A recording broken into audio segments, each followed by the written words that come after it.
Today, we dive into the gripping story of a fugitive who evaded law enforcement for over 2 decades after being implicated in a series of bombings. August 28, 2003, two bombs went off in Emeryville at a biotechnology company just hours apart. The fugitive who was responsible was caught and apprehended outside of the United States 2 decades later. Welcome to Want More with Dr. Moore, the criminologist of the Bay, where we bring you stories and insights at the intersection of justice and society. I'm your host, Dr. Talia Moore, and today we will be talking about Daniel Andreas Sandiego, the Bay Area domestic terrorist. With the meticulous investigation and relentless efforts across the globe, law enforcement eventually captured Daniel Sandiego in the UK just a couple of days ago. This fugitive is responsible for several bombings that took place in the Bay Area in 2003.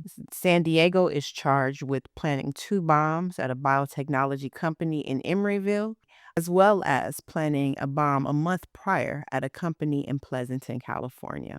Fortunately, the bombings didn't injure anyone. However, their intended targets were first responders, EMTs, law enforcement, and firefighters on the scene.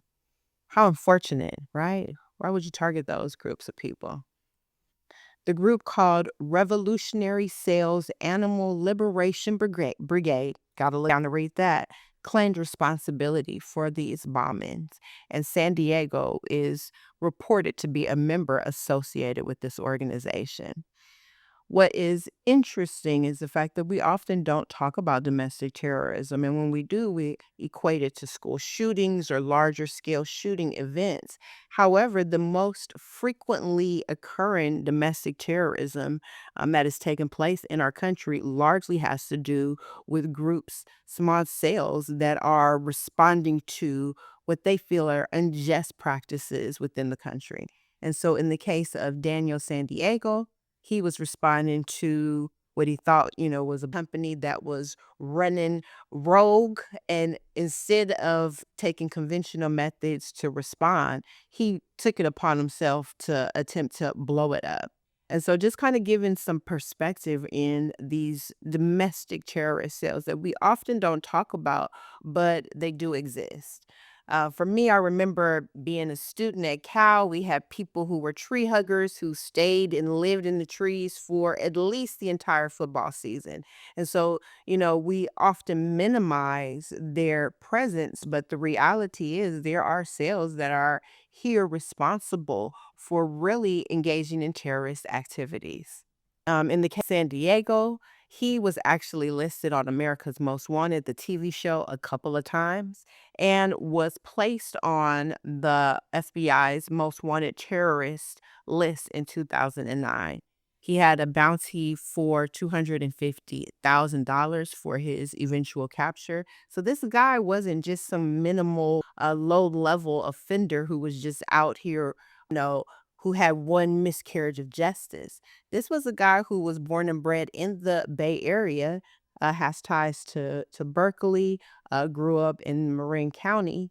And his family is pretty affluent. His dad was a commissioner, worked in some level of government in a small city adjourned to Marin. So this is not just a happenstance incident. This was very intentional to go after these organizations.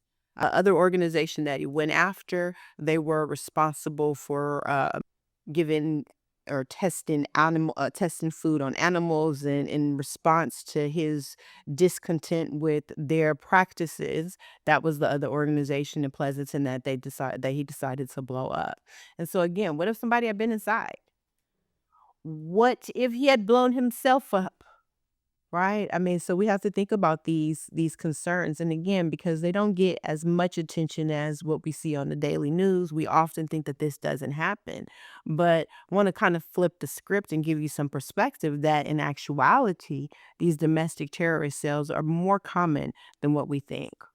All right, so what is going to happen next for San Diego? Currently, he was arrested in Wales, so he'll ultimately be extradited back to the United States here in the Bay Area, where his case will be heard. When this happens, we don't exactly know, but given the fact that he's been on the run for 20 plus years, I'm sure that they're going to want to put some movement behind prosecuting this case.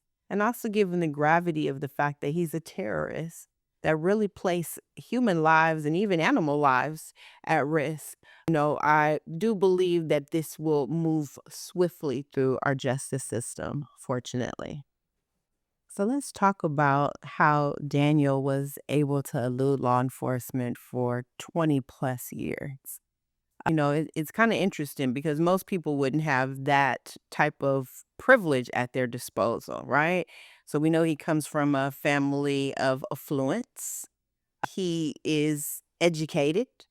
And the fact that he was even able to move to Europe and to reside in Europe undetected for all this time, right? We have to acknowledge the fact that there is something to be said around his affluence, obviously his appearance, maybe some more European features, which definitely served to benefit him in his escape, right, from capture for 21 some odd years here.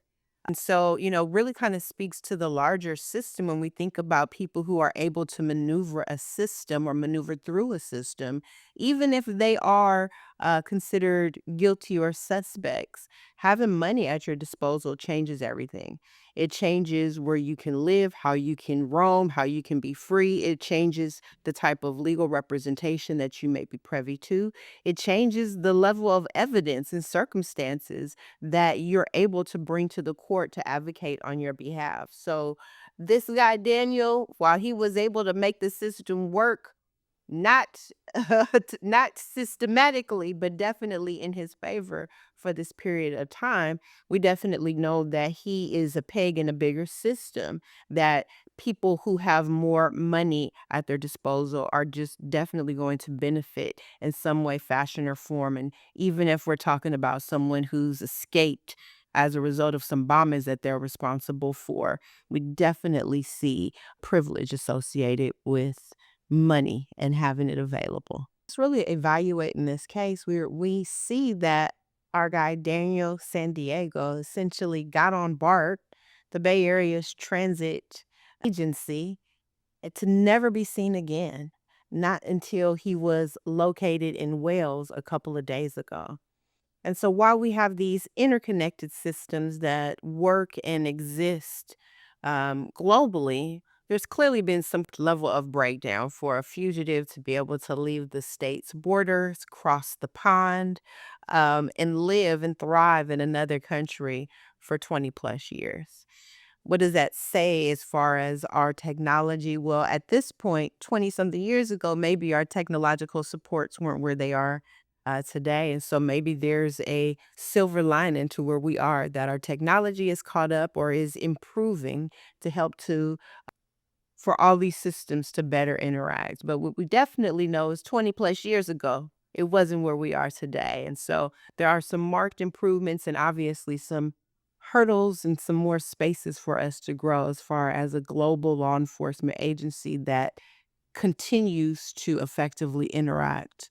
And so we don't have any cracks in the systems, or should I say, any more Daniel San Diegos out here living and thriving for 21 plus years before being apprehended for detonating 3 bombs in the Bay Area. Domestic terrorism actually is more prevalent than what we often associate it with. Like I said before, we often just look at like school shootings or shooting incidents.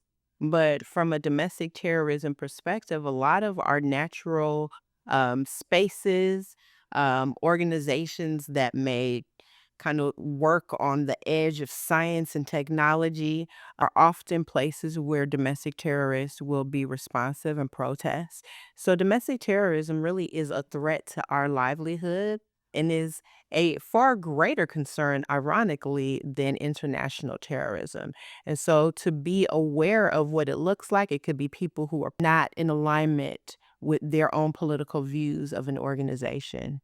As this case continues to unfold and once Daniel San Diego is extradited back to the United States, more updates to follow. That was a legal case update by way of the Bay. If you found this episode informative, please like, share, and follow me on social media at Want More Dr. Moore. And until next time, educate, empower, and enact the changes you want to see. Want more.